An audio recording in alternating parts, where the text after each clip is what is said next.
से मैं एक न्यू एनिमे को एक्सप्लेन करने जा रहा हूँ जिसका नाम है सोसेमन हाउ टू बिकम ऑर्डिनरी।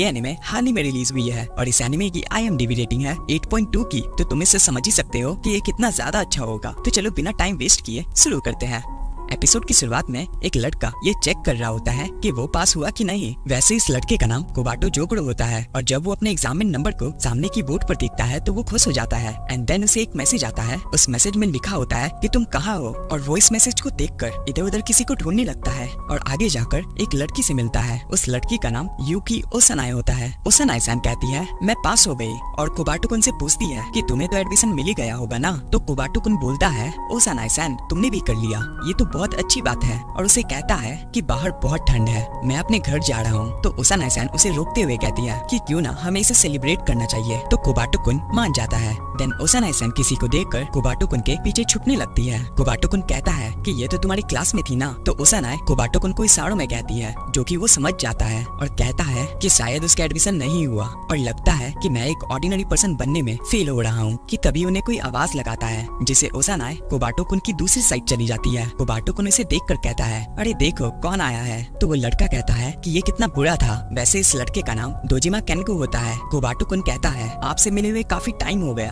तो केनको कहता है कि तुम दोनों ने फनाटो हाई स्कूल में अप्लाई किया है। तो वो हाँ कहता है। केनको कहता है समझा, इसका मतलब हम लोग फिर से सेम स्कूल में हैं। तो कोबाटो कुन बोलता है कि मैंने तो तुम्हें अभी तक बताया भी नहीं कि मुझे एडमिशन मिल गया। तो केनको बोलता है कि मैंने तो ये कभी नहीं सोचा था कि तुम इन सब टास्क को फेल करोगे। ये सुनकर कोबाटो कुन थोड़ा हैरान हो जाता है और ओसनाए-सान से कहता है कि ये थोड़ा रूड जरूर है पर तुम्हें इसे डरने की जरूरत नहीं। तो केनको कहता है तुम किसे रूड कह रहे हो। तो कोबाटो कुन माफी मांगते हुए कहता है कि मुझे रूड नहीं बल्कि डरावना कहना चाहिए था। और अब कोबाटो कुन केनको को ओसनाए से इंट्रोड्यूस कराता है और कहता है कि हम एक ही एलिमेंट्री स्कूल में थे। ओसनाए-सान केनको को ग्रीट करती है और कोबाटो कुन केनको से कहता है कि ये ओसनाए-सान है और हम सेम मिडिल स्कूल में थे। तो केनको ओसनाए-सान को हेलो कहता है और बोलता है कि कोबाटो से दोस्ती करने में बहुत हिम्मत चाहिए। और ओसनाए-सान एक स्माइल देती है। एंड देन सीन शिफ्ट होता है। कोबाटो कुन और ओसनाए-सान एक कैफे में बैठे होते हैं। कोबाटो कुन पूछता है क्या तुम्हें पसंद आया। तो वो हाँ कहती है और बोलती है ये कितना अच्छा है। और वो बताती है कि असल में इस महीने मुझे एक और चीज का इंतजार है और वो है स्ट्रॉबेरी टर्ट्स। एक दुकान है जो सिर्फ स्प्रिंग में बहुत अच्छे स्ट्रॉबेरी टर्ट्स बेचते हैं। ये सुनकर कोबाटो हाँ कहता है जिसे ओसनाए-सान थोड़ी डिसअपॉइंट हो जाती है। उसे लगता है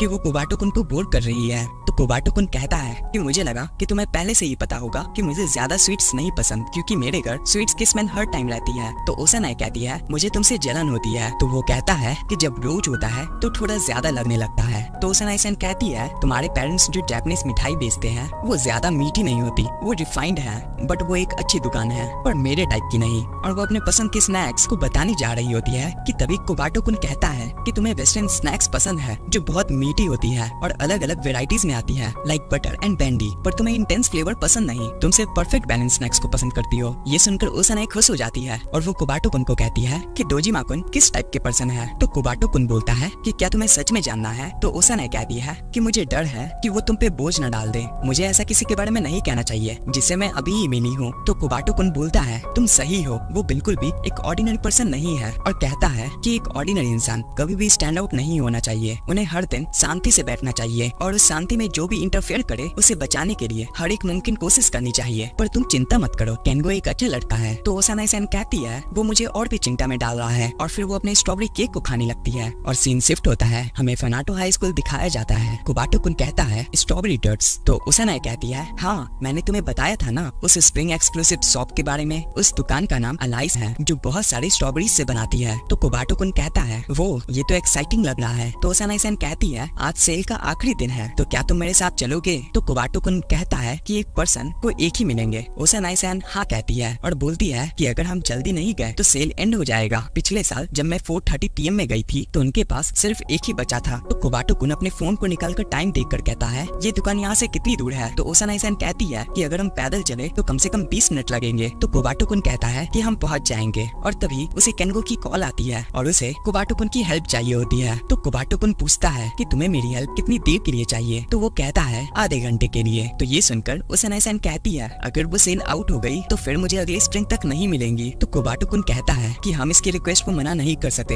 वरना हमें प्रॉब्लम हो सकती है। तो ओसानाe-san कहती है तो मैं वेट करूंगी। ओसानाe-san वेट कर रही होती है और हमें केंगो को दिखाया जाता है जो कोबाटो-कुन को कहता है कि तुम्हें एक चीज को ढूंढना है, तुम्हें एक बैग को ढूंढना है और वो इस लड़की का है जो कि चोरी हो गया था। केंगो उस लड़की से पूछता है कि क्या उसके अंदर कोई वैल्यूएबल चीज थी। तो वो लड़की जिसका नाम योशिगुची होता है वो बताती है नहीं, उसमें तो बस एक लिप बाम, कुछ पेन्स, सीजर्स और मेरा प्लानर था। तो ये सुनकर कोबाटो-कुन कहता है कि इन सब चीज को कोई क्यों ही चुराएगा। तो केंगो कहता है कि हो सकता है कि किसी ने छुपा दिया हो। हमने डिसाइड किया है कि हम कैंपस में ढूंढेंगे। और वो योशिगुची से पूछता है कि तुम उस बैग को कैसे डिस्क्राइब करोगी। तो वो बताती है कि वो साइज में छोटी थी और डीप रेड कलर की थी और उसमें एक पतला शोल्डर स्ट्रैप है और व्हाइट लाइनिंग है। तो कोबाटो-कुन पूछता है कि वो कब गायब हुआ था। तो वो बताती है कि जब मैं जिम क्लास के लिए 6 पीरियड में गई थी तो उस समय मेरे पास था, बट जब मैं वापस आई तो वो वहाँ नहीं था। तो ये सुनकर कोबाटो-कुन कहता है कि ये सुनकर नहीं लगता कि तुम गलती से उसे रख कर कहीं भूल गई हो। और फिर केंगो कहता है कि चलो फिर शुरू करते हैं, मैं फर्स्ट फ्लोर चेक करूंगा। तो सामने खड़ा बंदा कहता है कि सीधा इजीएस्ट टास्क पे मत जाओ और कहता है कि हम अपने बिजी शेड्यूल से टाइम निकाल कर मदद कर रहे हैं। तो केंगो कहता है तो फिर मैं 4th फ्लोर चेक करता हूँ और शिमामुरा तुम 3rd फ्लोर ले लो और तुम कोबाटो-कुन 2nd फ्लोर ले लो। तो अब ये लोग चले जाते हैं ढूंढने के लिए और कोबाटो-कुन योशिगुची-सैन से पूछता है कि ये मुश्किल है ना। तो वो हाँ कहती है और पूछता है कि केंगो ने तुम्हें फोर्स तो नहीं किया। तो वो कहती है नहीं, मुझे उसकी मदद लेना पसंद है, पर वो इतना ज्यादा एगर हो जाता है कि मुझे डर लगता है कि कहीं लोगों को ऐसा न लगे कि मैंने 4 लड़कों से मदद मांगने के लिए उन्हें आकर्षित किया है। तो ये सुनकर कोबाटो-कुन कहता है कि तुम्हें इतना सोचने की जरूरत नहीं, केंगो ने हमसे पूछा था सबसे पहले। और कहता है कि क्या तुम उन जगहों में ढूंढ सकती हो जहाँ लड़के नहीं जा सकते। तो वो हाँ कहती है और वहाँ से चली जाती है और कोबाटो-कुन 2nd फ्लोर में बैग को ढूंढने लगता है और कहता है कुछ ऐसा जो वैल्यूएबल ना हो और कहने लगता है कि वो बैग जिम क्लास के 6 पीरियड तक उसके पास था और सभी जगह ढूंढने लगता है। तभी वो विंडो की तरफ देखता है तो दूसरी बिल्डिंग में वो लोग उसी बैग को ढूंढ रहे होते हैं। ये देखकर वो कहता है कि वो सच में कोशिश कर रहे हैं। एंड देन हमें ओसानाe-san को दिखाया जाता है, वो अपने फोन में टाइप कर रही होती है कि उसे क्या क्या करना है। और फिर कोबाटो-कुन केंगो को कॉल लगाता है। केंगो कहता है तुम कहाँ हो। तो कोबाटो-कुन कहता है कि मैं अभी 2nd फ्लोर के कॉरिडोर में हूँ। और इसी के साथ एपिसोड खत्म होता है। एनिमे को देखकर होयुका एनिमे की याद आई तो मुझे कमेंट करके जरूर बताना कि तुम्हें ये एनिमे देखकर किस एनिमे की याद आई। और हाँ, इस चैनल को सब्सक्राइब करना मत भूलना और हो सके तो लाइक भी कर देना। तो फिर मिलते हैं किसी और दिन किसी और एनिमे वर्ल्ड में।